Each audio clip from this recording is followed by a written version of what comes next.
All right, let's jump right into this explainer. You know that whole Wild West era of FinTech? Well, it is officially growing up.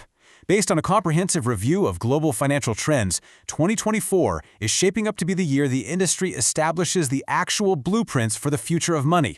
We're looking at this massive, pivotal moment where experimental financial technology is colliding head-on with robust institutional regulation. We've got 6 major topics on the roadmap today: the maturation of FinTech, regulating the AI boom, tokenizing capital markets, the next-gen payment revolution, tech resilience and defense, and finally, crypto's post-regulation era. Let's get into it. Section 1. The maturation of FinTech. So, 2023 was a year of painful, high-profile financial failures. The old move fast and break things mentality firmly caught up with us.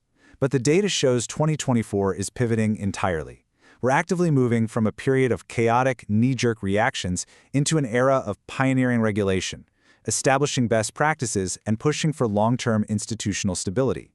That shift is the foundation for everything else we're about to discuss today. Section 2. Regulating the AI boom. The rush to put guardrails on generative AI is heavily underway across the globe. We're seeing major foundational steps happening right now. Things like the G7 and Hiroshima Principles, the Bletchley Declaration on AI Safety that got signed by 28 different jurisdictions, and the rollout of dedicated AI safety institutes.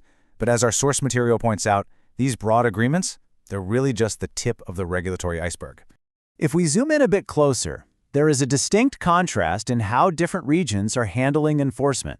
The U.S. executive order on AI from October 2023 is absolutely a meaningful step for safety, but for now, it primarily focuses on requirements for government agencies. The EU's AI Act, on the other hand, is massive. It enforces legally binding rules that affect actors across the entire AI value chain globally. It is fundamentally going to move the dial for everyone. And then you have places like the UK.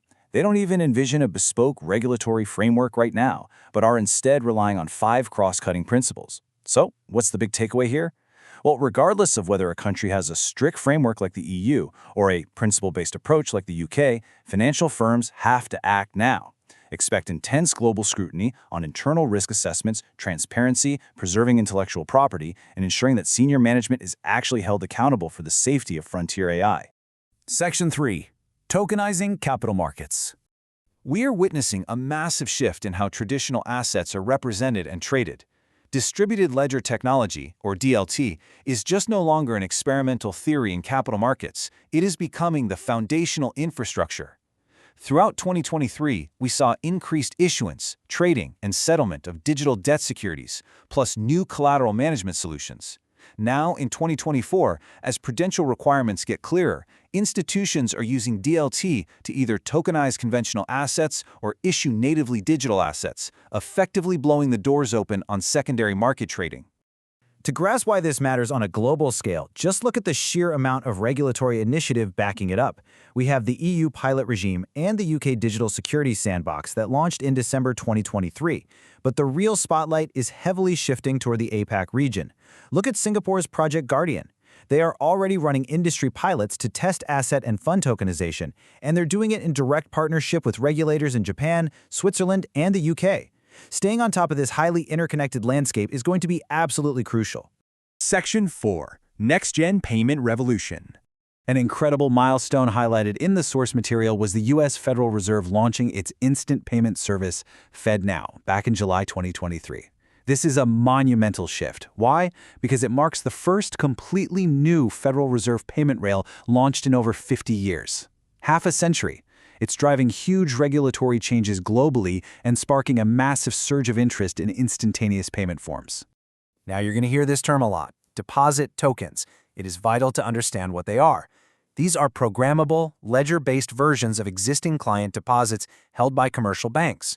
They are increasingly viewed as a key tool for settling digital transactions.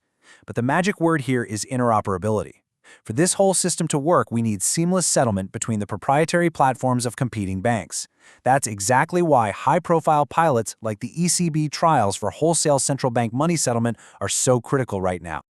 All of this is building toward a near future where retail central bank digital currencies, or CBDCs, could legitimately rival the credit card sitting in your wallet. The source notes some fascinating developments, like Project Sella, led by the BIS Innovation Hub. They're aiming to reduce financial exposure by treating CBDCs almost like physical cash, meaning intermediaries wouldn't even have to hold client assets. We're also seeing a huge push for wholesale cross-border payments via initiatives like Project N-Bridge. And at the exact same time, the era of stablecoin regulation has officially arrived, with extensive new rules taking effect in the EU, UK, Singapore, and Hong Kong to stabilize these private payment models. Section 5. Tech Resilience and Defense. With all this incredible digitization comes an unprecedented level of vulnerability.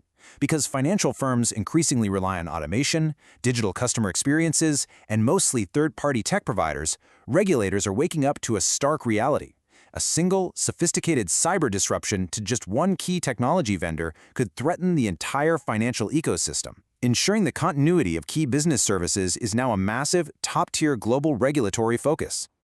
The ultimate regulatory response to this vulnerability is DORA, the EU's Digital Operational Resilience Act. Honestly, this is a true game changer. For the very first time, it pulls third-party technology providers directly into the financial regulatory perimeter. It introduces a pioneering regime specifically for critical information and communication tech service providers, and we expect to see similar frameworks popping up in the UK as well. When we map this timeline out, the urgency for businesses becomes incredibly clear. The clock is ticking. In 2023, the U.S. SEC adopted rules on cybersecurity risk management, and the New York State Department of Financial Services amended its own cyber requirements. Now, in 2024, global firms have to use this time for strict compliance scoping and gap analysis, because come January 2025, DORA becomes fully enforceable in the EU. Ahead of these new regimes, expect a sharp increase in enforcement actions and probably civil claims related to operational disruptions. Section 6. Crypto's Post-Regulation Era. Finally, we reach our last topic. Let's explore how the most controversial sector in finance is transitioning right now. Following a highly public, totally tumultuous period, the source material indicates that both the crypto market itself and the global regulations governing it are definitively maturing. We are officially entering what's being called the post-regulation era. Neutrally looking at the data, the contrast between the past 2 years is just stark. 2023 was marked by the criminal conviction of FTX's Sam Bankman-Fried and historic regulatory settlements involving Binance. But then, fast forward to January 2024, and we see a watershed moment. The SEC approves 11 applications for spot Bitcoin ETFs, bringing in traditional giants like BlackRock and Fidelity. Now sure, the SEC's regulation by enforcement continues, including actions on crypto mixing services under the Patriot Act, but the arrival of these ETFs shows a clear, undeniable pivot toward regulated, institutional market participation. The key takeaway here is the implementation of comprehensive rulebooks. The EU's Markets in Crypto Assets Regulation, or MiCA, is coming into effect, and the UK's framework is finalizing.